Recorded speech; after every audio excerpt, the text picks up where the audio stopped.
You know, it'll be fairly easy at that point. We'll throw away all of the little crud, you know. Breakfast cereals, oh no, don't worry about it. We're not even manufacturing them anymore, so you don't even have to think about that, you know, that kind of thing.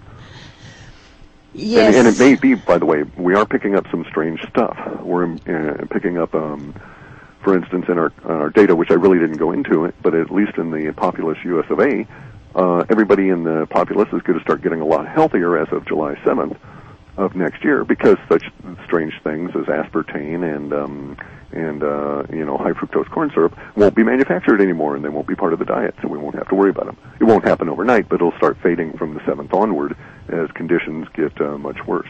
We just won't be able to devote the time to such strange things, you know, empty calories and non-productive manufacturing. How does that tie in with crop failures?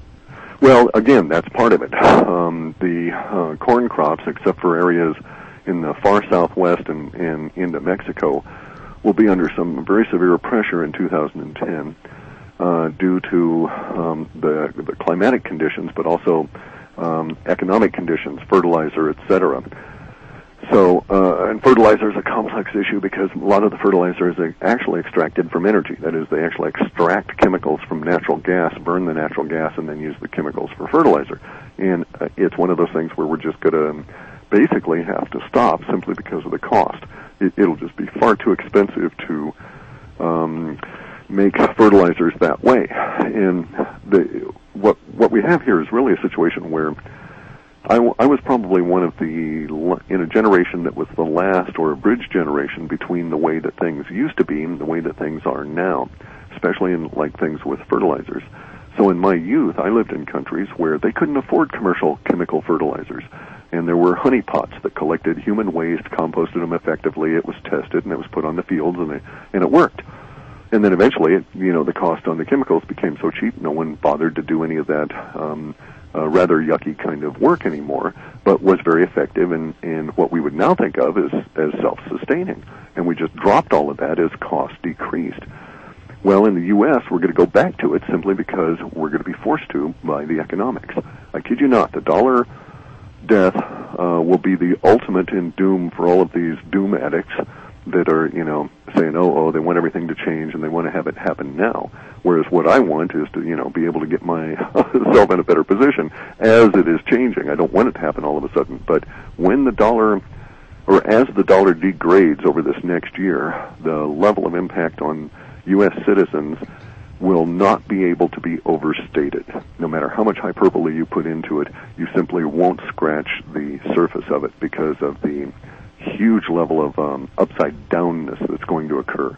And that is in the sense of we're consuming about 14 or 15 times, used to be 20, but it's reduced, about 14 or 15 times our share of planetary resources as every individual here in the U.S., simply because of the dollar as the global reserve. But it's effectively dead as a global reserve. It just hasn't fallen over quite yet. For instance, you notice that the Iranian oil trading doesn't accept dollars. Yes. And Russia won't take dollars for their energy or their gold either. And they're in a real world of hurt because at the moment they want to sell off gold that they've got in some surplus for some specific purposes, and they're afraid to. The reason they're afraid to is because they're afraid China will attempt to buy it with dollars, and it will put them in a very awkward position. They don't want the dollars, basically. Okay, we'll take a break right now, Clif. Is Clif from halfpasthuman.com on Beyond the Ordinary.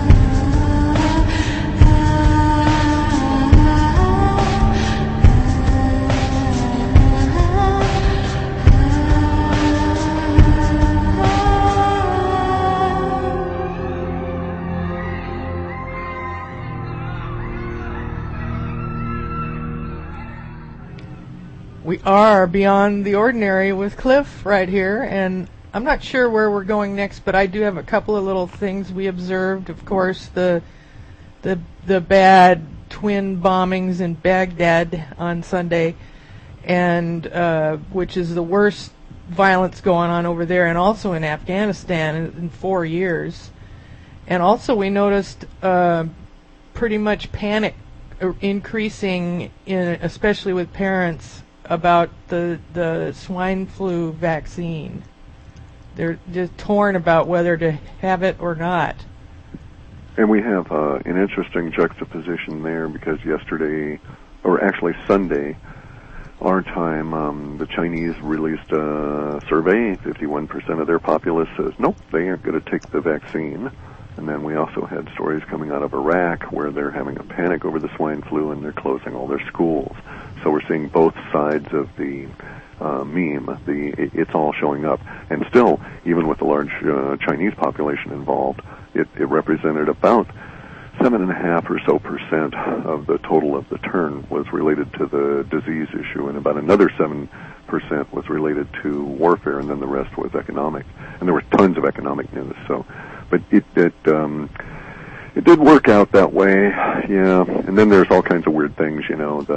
Now it comes out that the United Kingdom has a court, a secret court, that no one knows who is on it or how it even works, that goes around and sucks away money from estates that are left untended, so to speak. So if you die intestate without heirs, then your estate, if it sits around long enough, they'll just seize it and do what they want with it.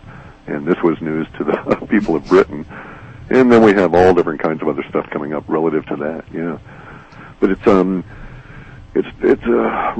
lot of work to try and predict these, and that's why basically we work from pyramids down towards the base, and the closer we get to the base, the larger our margin for error, because our pyramids are not the regular nice cool ones like in Egypt. They're really fat at the base and relatively short, because they only have about 5 layers in them. And so in that sense, we can be very accurate with such things as archetypes and say, oh, okay, there's going to be a disaster. And then we go down one level and we say, hey, there's going to be a ship involved. And, you know, because we see all this language relative to transportation, movement, etc. So we know there's a ship involved with this. Then we go down one layer further and we say, oh, look, there's elements of language saying it's going to be a marine, and so in terms of water-based, and so we come out and we say there's going to be a maritime disaster.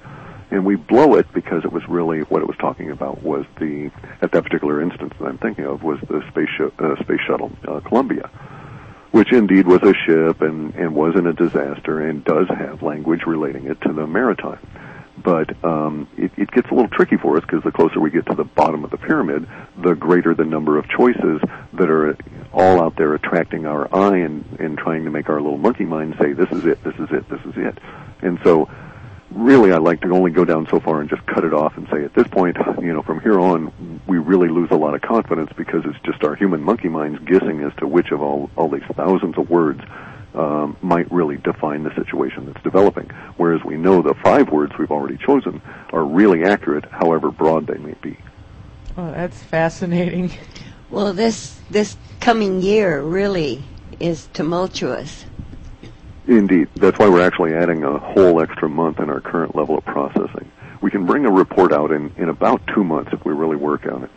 But this time, there's just so much data. We're getting into picking up data streams in our immediacy values and our shorter term that are part of the froth of the chaos of early next year. So there's thousands of little eye attractants. And so we're going to need this extra month just to sort it all out. And even so, we'll probably, I suspect from this point on, our level of accuracy, anything below the tertiary support level, will really start to degrade simply because of the so many different things going on. Yes, and how one affects the other, and we'll change it in a moment. Yes. Interesting. There's a lot of earthquakes and floods and subterranean possible discoveries coming up, underground things. Yes. And I thought, because there's a connection to a very interesting, maybe ancient or alien or somehow things that will be found in there. And I thought, any chance of the Pope's Palace flooding? Well, actually, I don't have any of that in the data that I'm aware of. The most my thinking goes to the Palace of Sorcerers, which is what the Vatican actually means, is the site of the sorcerers or the wizards. It only goes so far as to the riots that are related to the starvation and food, and that is really what overtakes the Vatican per se, although it won't necessarily doom the papacy or anything, because the Pope and the priests, like all cowards, will flee and not face their fate there. But no, I don't have any flooding for that, and if we did, it would probably be part of a much larger picture. Okay, because they must have some tremendous objects there that have really been hidden for reasons. Correct, and they fall into our unknown and officially denied category, which is the largest non-populous entity that we've got, and it should be extremely revealing when it comes out, if there's enough of a level of communication that us guys over here on this half of the world would even find out about it. That's going to be part of our problem. As we go forward into 2010, we expect severe disruption in global communications from a number of different viewpoints. Not only the death of the dollar, but climatic conditions will start doing away with the ability to do upper atmosphere transmissions, both ham and satellite, with regularity. So we're going to get reduced to landlines. Those are going to be subjected to earthquake and other issues. So it will become increasingly unlikely that we'll be in a planetary communications cycle, so to speak, when a lot of these really interesting things happen. Huh. Yeah, I know. It's kind of irritates me. I want to find out. I want somebody to take a video and go into all of those, rooms and show us all the hidden books and all the other stuff. And I probably won't get a chance to see it. Yeah. But curiously that you mentioned the underground stuff, because now they're coming out with the giant magma pool forming under the Three Sisters Mountains in Oregon and connecting them up into Rainier and St. Helens. And it's larger than the magma bulge that was part of Yellowstone. So basically, all of us sitting in here in the Northwest are, maybe maybe that's why the ground is so toasty, is this giant pool of magma. But all kinds of strange things are indeed occurring, and we're really going to, if we see any large earthquakes, I'm talking seriously large ones with huge levels of damage, we'll be able to extract those out of the data. But our last run had so many references to large earthquakes that 6.0 or greater that included levels of damage, that it just becomes not worth the trouble, because it's almost as though pick a day you're likely to find that there's going to be a 7.0 earthquake on it. Yes. And along those lines, we are basically ending up having to change a lot of the reports. So, for instance, if we do a report in 2010, I bet you we just don't care about the dollar, and we probably don't even have a section